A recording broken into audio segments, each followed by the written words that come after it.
प्रधानमंत्री जी का क्षेत्र है, सड़कों का कुछ विकास हुआ नहीं हुआ? जी नहीं, मैं काफी दिनों से देख रहा हूँ सांसद जी का वो जो कार्यालय बस वही एक रूट सही है। हाँ। बाकी ये दुर्गा कुंड से कैंट, लंका से आप कैंट चले जाइए जो 8 किलोमीटर है। हाँ। वो पूरी रोड ध्वस्त है। प्रधानमंत्री जी को मैं ये दिलाना चाहूंगा कि ये साइकिल जो ई रिक्शा आपने बांट दिया है वो साइकिल रिक्शा से पिछड़ता ही जा रहा है। सड़कें क्योंकि इतनी खराब हैं, वो तेजी से चला के ले जा रहे हैं और ई रिक्शा वाला परेशान है अभी अपना घर चलाने के लिए।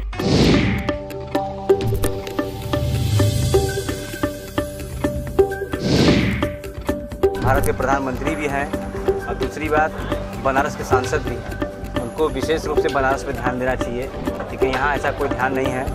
घाट किनारे भी नाला बहता है और गंदा पानी बह रहा है, सफाई के नाम से कुछ नहीं है। हम लोग प्रतिदिन स्नान करते हैं, उससे से पानी जल में से और नीचे से जो है कि नाला की तरह काला काला निकलता है और बदबूदार जल हो गया।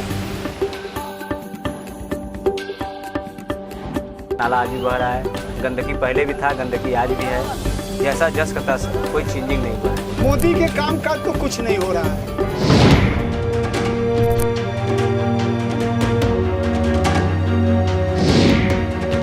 जरा बुनकरों की आवाज सुनिए, ये सभी बनारस के हैं। सबसे जैसे उन्होंने वादे किए थे उससे हमारी आशाएं इतनी बढ़ गई कि हमें लगा कि जरूर हमें राहत मिलेगी, लेकिन राहत मिलने के बजाय हम उससे भी परेशानी में आ गए। हम लोग खुद परेशान है कि हम लोग घर में आज जितना काम चलता था आज मुश्किल से एक काम चल रहा है। जैसे 100 रुपये की आमदनी मान लीजिए, और हम सालाना जब जोड़ते हैं, जैसे बीमार हो गए, काम बंद हो जाता है, त्यौहार पड़ जाता है, सब जोड़ ले तो आदमी 50 से 60 रुपया से ज़्यादा नहीं कमाई है।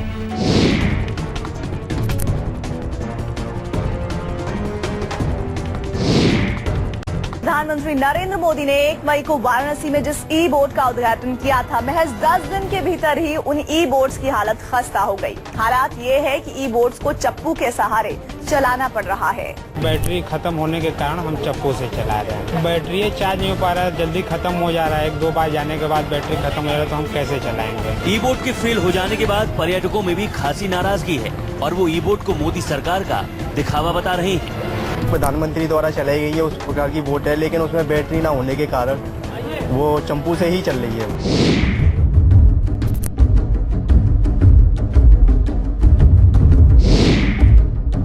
जो अखबारों में मीडिया के द्वारा आया कि कोयटो के तर्ज पर काशी का विकास होगा, महापौर हमारे कोयटो गए थे, वहाँ के प्रधानमंत्री के साथ समझौता भी हुआ था। यही सब टोटल मैंने जानकारी मांगी थी और नगर निगम से मुझे जानकारी सिर्फ एक लाइन की मिली, कोई पत्रावली हमारे यहाँ उपलब्ध नहीं है। नगर निगम के पास यह सूचना मिली है कि नगर निगम के पास दस्तावेज नहीं है, तो जिससे कोयटो वाली बात ठंडी पड़ जाएगी।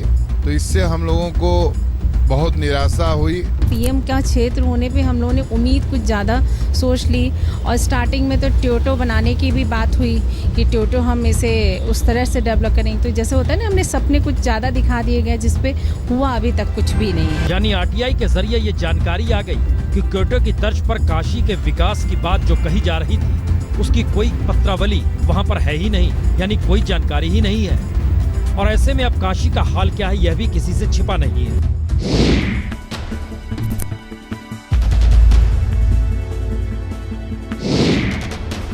विकास में जो हमारा पहले भी था वो भी खत्म हो गया। उम्मीद तो लोगों को बहुत थी, बहुत कुछ होगा, मगर दुर्भाग्य है आज कि केवल हवा हवाई है, ठगी सी है जैसे महसूस हो रहा है। कागजी कार्रवाई आज भी चल रही है।